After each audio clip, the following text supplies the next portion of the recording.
Before we start building out our game, we're going to have to create the new game project.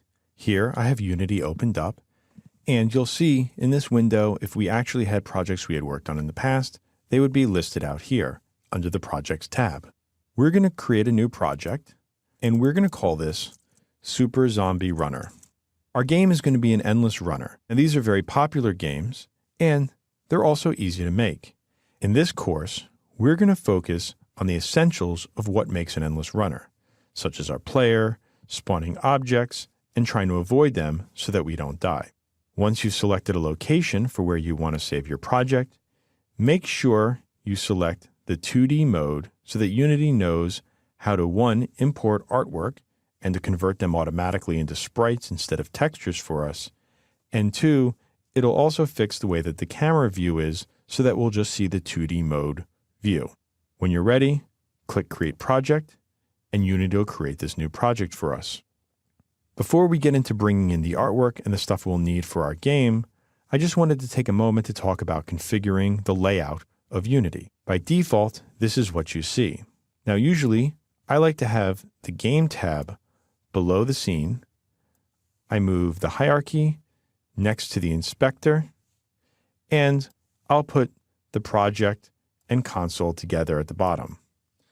And also, let me move the inspector closer to hierarchy, so I now have this panel split between the hierarchy, which will be everything inside of our game, the inspector, which displays all the properties of any of the game objects in our scene that we select. The console is where we'll use for debugging to trace out issues and values that we see inside of our game. And project is where all of our files are. Here in the scene view, we'll be working with all the game objects and laying out our game. And in the game, we'll be able to preview what we're doing, and we'll also be able to see how the game is running when we hit the play button. When you're happy with a layout that you feel comfortable with, you can always go to the Layout tab and save that layout. Here, I've already saved out my own layout for Scene Game Stacked. I'll rerun it, and you'll see it's similar to what we just laid out, except this is more in the middle. Before we move on, let's add the artwork that we'll need in our game. Here in the Assets folder, we can create other folders in order to better organize our files. Simply right-click in the Assets folder and select Folder from the Create menu. Here, we'll call this Artwork.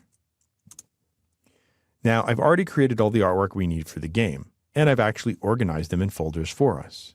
If we go into the Artwork folder that comes with the files, we can select the 3 folders of artwork and drag them over into our project into the Artwork folder. You'll see here in Unity that we can now drop this down to see the files as well as select them and see the files here. If you'd like to see items in list view, you can drag the slider here, and now all the folders will be listed out. This is convenient when you're going through and you have a lot of artwork that you need to go through or other files such as scripts, and you want to see a lot of them and organize them a little bit better. Next, we'll talk about how to work with the artwork in our game, and we'll explain what a sprite is and how to clean up the graphics so that they're ready to use inside of our scene. Now we're ready to save our scene. If you hit Command-S or go to File Save, you'll be able to save the current scene we're working in.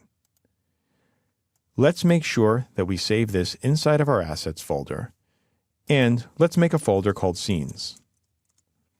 Now inside of Scenes, we're going to call this Game Staging, and for the rest of the project, we'll be working inside of this scene. Normally, your game can contain multiple scenes, so I like to keep them organized in their own folder. Let's hit Save, and you'll see that this shows up inside of our Asset folder. If for any reason, when you relaunch the project, the default scene doesn't get loaded, you can simply go into the Scenes folder and double-click on it to reload that scene. It's also important to note that when you're done making any changes to a project, you should always save the scene before quitting. Now, let's move on and take a look at how to work with sprites within our game.